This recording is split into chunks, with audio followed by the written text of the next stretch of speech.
نو د دې یری د وجنه نن پښتون غلام دی کو د پښتون درنه یره وتلا نن دی بیا ایمل خان دی نن دی بیا دریا خان دی نن دی بیا خوشحال خان دی د خدای د پاره پښتنو سانونو پیژنئ ستاسو د پاره خو به ځان له پیغمبر نه راځي. السلام علیکم. وعلیکم السلام ورحمت الله وبرکاته. ډاکټر صاحب زما تاسو نه یو سوال دی. زما خوږه بچي څه سوال دی وایه بې خطره وایه بچي. ډاکټر صاحب ولې د بعضې ماشومانو عادتونه خراب دي؟ زما خوږه بچي تاسو واوره پیژنئ او جي کله چې اوبه په فرش کې کېښودلی شي نو څه وخت پس هغه کلکې شي او واوره ترېنه جوړه شي. زما خوږه بچي دا اوبه ولې کلکې شي او ولې ترې واوره جوړه شي؟ ځکه چې د فرش ماحول د بهر ماحول نه یخ وي نو دا اوبه کلکې شي او واوره ترېنه جوړه شي. زما خوږه بچي همدغسې ښه ماشوم کله چې په غلط ماحول کې کینی پاسي نو څه وخت پس د هغه عادتونه خرابېدل شروع شي تر دې پورې چې هغه په ځان پوه هم نشي او ټول عادتونه یې غلط شي او خراب شي. زما خوږه مشره زما یو بل سوال دی. وایه زما خوږه بچي څه سوال دی؟ ډاکټر صاحب زه یم که یو ماشوم خپل خراب عادتونه پرېښودل غواړي نو څنګه به پرېږدي؟ زما خوږه بچي زه به تاسو یو څو تپوسونه بیا وکړم. وایه قدرمنده. زما خوږه بچي که چېرې تاسو د فرج نه واوره راوباسئ او په نور کې یې کېدی نو څه وخت پس به دغه واوره پاتې شي؟ نه جي بلکې هغه به د نور د وجې اوبه شي. بلکل ټیک خبر ده بچې دا ځکه چې د فرج ماحول ډېر زیات یخ وي او د نور ماحول ډیر زیات ګرم وي نو ځکه د دغې واورې نه واپس اوبه جوړ شي حالانکې دا واوره خو په اصل کې اوبه وو خو د فرج د ماحول د وجې نه ترې واوره جوړه شوې وه. زما خوږه بچي ستاسو د سوال جواب همدا دی کوم ماشوم چې غواړي چې هغه خپل خراب عادتونه پرېږدي او ښه عادتونه اختیار کړي نو هغه له پکار دی چې خراب ماحول پرېږدي او ښه ماحول کې ناسته پاسته اختیار کړي نو د هغه عادتونه به پخپله ښه شي. او بچی اوس زه تاسو ته یو قصه کومه.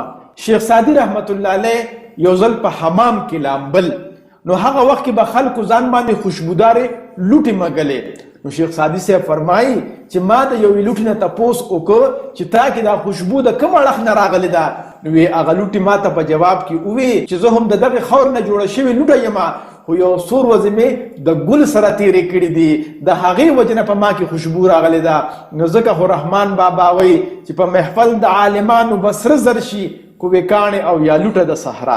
ډېر ښکلې مننه. لوی سړی شي بچې. ډاکټر صاحب زما تاسو نه یو بل سوال دی. وایه په ما ګرانه بچې. ډاکټر صاحب په بعضو ماشومانو کې زړورتیا بلکل نه وي چې دا ولې؟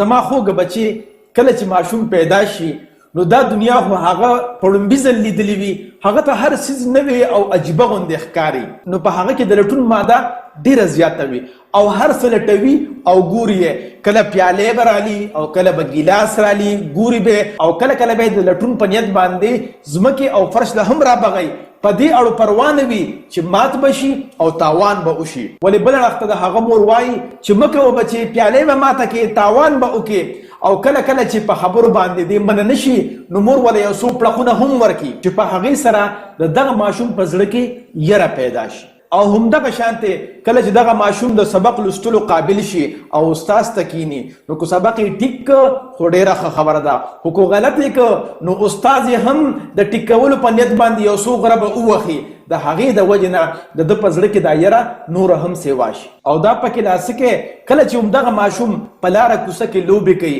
او څه کار ترې خطا وشي نو پردې سړی یې هم ورټي او کله کله یې هم یو څو ډبه ووهي د دې د وجې نه د دغه ماشوم په زړه کې دا یره نوره هم سیوا شي تر دې حده چې د دغه ماشوم نه زړورتیا بلکل وځي او په زړه کې یې یره پیدا شي او بیا د ژوند په هر میدان کې په یره کار کوي.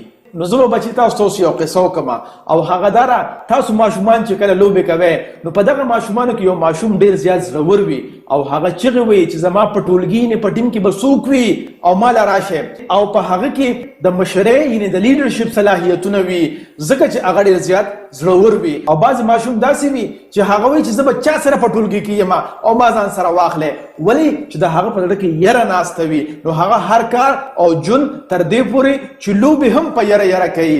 نو مطلب د خبرې بچې دا شو چې د کوم ماشوم په زړه کې چې د وخت نه یعنې د کور نه یا د مکتب نه یا د لارې کوڅې نه په زړه کې یره کېناسته نو هغه به ټول جون په یره باندې کوي او هغه به ډېر غټ کارونه ونه کړي شي او د چا په زړه کې چې د کور نه او د مکتب نه او د لارې کوڅې نه زړورتیا کېناسته نو هغه کس به انشاءالله العظیم لیډر جوړیږي او د قام مشر به جوړیږي او خپل قام به انشاءالله العظیم خپل منزل ته رسوي. نو ځکه خو غني بابا وایي چې د پښتو لاره صفا ده، پکې هېڅوک نه کېوځي، هر پښتون د ایمل پلار دی خو چې یره ترېنه وځي. زما خوږه بچې ایمل خان چې کوم دی دا د پښتنو په تاریخ کې یو ډېر غټ اتل او مشر تیر شوی دی. نو ولې پښتون د هر چا غلام دی؟ دا ځکه چې مور مولا پړه کې یره اچولې ده، استاد مولا پړه کې یره اچولې ده او د کوڅې او د لارې مشر مولا پړه کې یره اچولې ده. نو دې د هر چا نه یریږي، حالان کې دا زمری دی، حالان کې دا بهادر دی، حالان کې دا خدای پاک لیډر او قائد پیدا کړی دی. نو د دې یری د وجې نه نن پښتون غلام دی. کو د پښتون د نه یره وتله نن دی بیا ایمل خان دی، نن دی بیا دریا خان دی، نن دی بیا خوشحال خان دی. یو جهان مننه خوشحاله اوسئ. لوی سړی شي بچې. د خدای د پاره پښتنو سانونه وپېژنئ، ستاسو د پاره خو به ځان له پیغمبر نه راځي.